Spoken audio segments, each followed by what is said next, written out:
Dalam rangka meningkatkan kualitas pendidikan di madrasah, khususnya Madrasah Sanawiyah, Kantor Kementerian Agama Kabupaten Bintan menggelar forum group discussion tak tanggung-tanggung. FGD menghadirkan stakeholder pendidikan termasuk praktisi pendidikan untuk memberikan coaching klinik.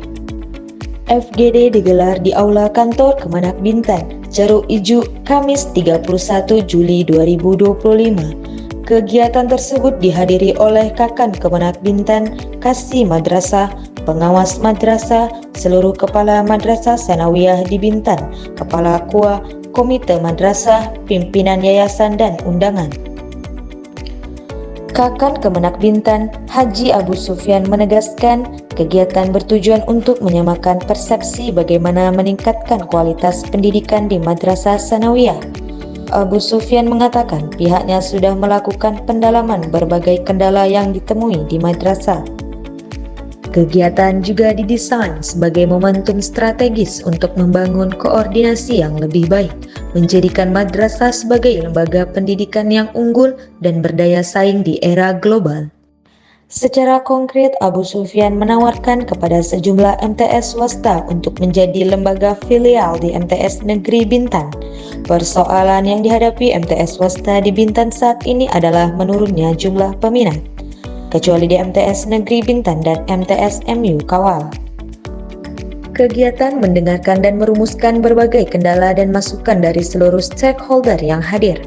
Atma Dinata, misalnya sebagai tokoh pendidikan di Kepulauan Riau, mengatakan ada sejumlah hal yang dapat dilakukan di madrasah, misalnya dengan meningkatkan kualitas guru, kualitas sarana dan prasarana, kualitas layanan pendidikan, promosi dan kolaborasi. Dia menganggap filial juga menjadi salah satu opsi yang dapat digunakan. Namun dia juga menyarankan agar insan madrasah belajar dari keberhasilan sekolah Islam terpadu yang berhasil mengelola lembaga pendidikan. Atma Dinata juga menyarankan agar madrasah semakin mengembangkan teknologi informasi dalam pembelajaran di madrasah. Hal senada juga disampaikan oleh praktisi pendidikan Ramli Muasmara yang menyarankan madrasah perlu belajar banyak dari sekolah Islam terpadu. Dia mengatakan sekolah Islam terpadu memiliki beberapa keunggulan, misalnya secara berkala meningkatkan kualitas pendidiknya dengan mendatangkan para ahli untuk memberikan pelatihan. Sekolah Islam terpadu juga memiliki keunggulan lain seperti program tahfiz dan lain sebagainya. Assalamualaikum warahmatullahi wabarakatuh. Alhamdulillah hari ini kita melaksanakan FGD peningkatan mutu madrasah.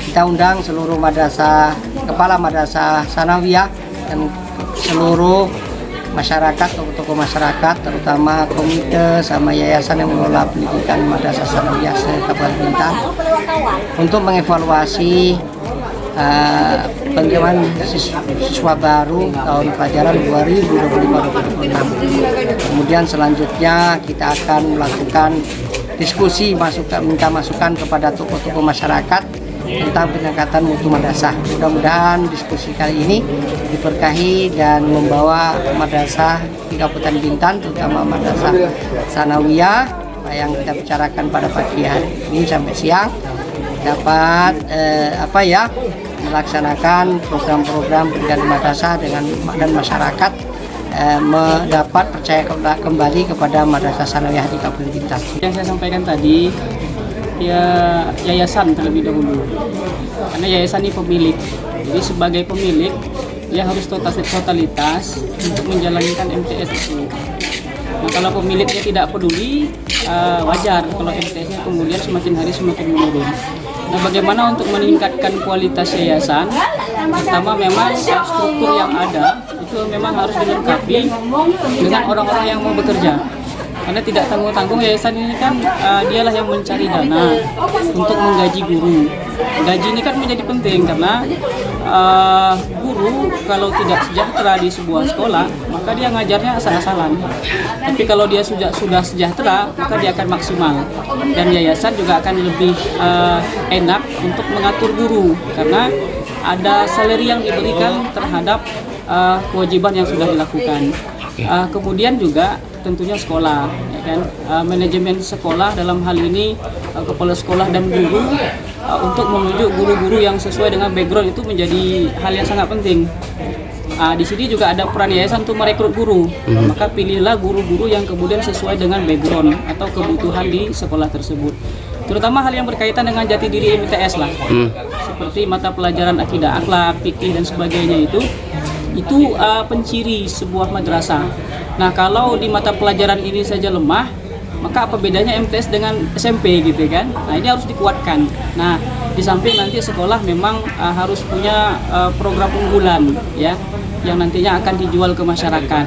Misalnya kalau kita melihat beberapa sekolah Islam yang cukup diminati itu, beberapa misalnya mengambil kelebihan di tahfiz ya, hafal 2 juz misalnya, 3 juz atau sampai 6 juz. Nah, ini nilai jual ya.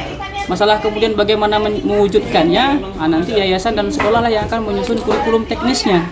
Entah itu nanti dia bisa pulang sore dan sebagainya.